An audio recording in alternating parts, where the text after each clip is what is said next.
Lots of topics to cover, including the champs who take the floor in Sacramento on a 2-game losing streak tonight. Hasn't been good offensively. In fact, they're averaging just 89 points over back-to-back losses in Utah and Portland. 35% shooting, including a season-low 34% in Portland. Just a mess. Guys have been sick. Guys have been hurt.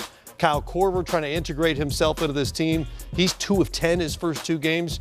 It's just 2 games. Well, so it's a blip, I guess, but still. Well, I mean, I think there's a little bit of overreaction. Obviously, like you said, some illnesses, some injuries.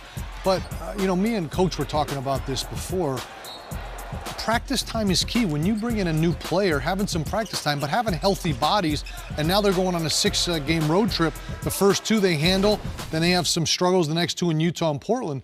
But I think everyone just needs to calm down. They have to get healthy, get Korver in the mix, get some practice time. They'll be fine. You left out food poisoning as another problem. Well, I just said sick. I didn't want to get too graphic. Okay, and then if we're looking at a stat basketball-wise, it's turnovers. Yeah. Turnovers way too high. Brooklyn, they had the game in control, and all of a sudden Brooklyn's back in the game at the end of the game. They go to Phoenix, 24-point lead. All of a sudden it's a 4-point game at the end of the game. So they, messed around a little bit too much perhaps in those games. All this time, they have not practiced. And, LeBron came out and said a week ago, look, we're normally not a team that practices a lot because Toronto tries to rest them and really pick and choose his places. Now you add the injuries and the sickness and the trade taking place, and they're down on bodies, and a 6-game trip. It caught up. Fewer than 20 assists in 7 straight games as well, which just lends credence to LeBron's argument, his public plea for a backup point guard for this team. There are 2 spots that need to be filled, in my opinion. One is the backup point guard behind Kyrie Irving, and the other is, whether you want to admit it or not, Mozgov was a big piece, big part of that team. And I mean that big in a couple different ways. They don't have a big body. This is a small Cavalier team.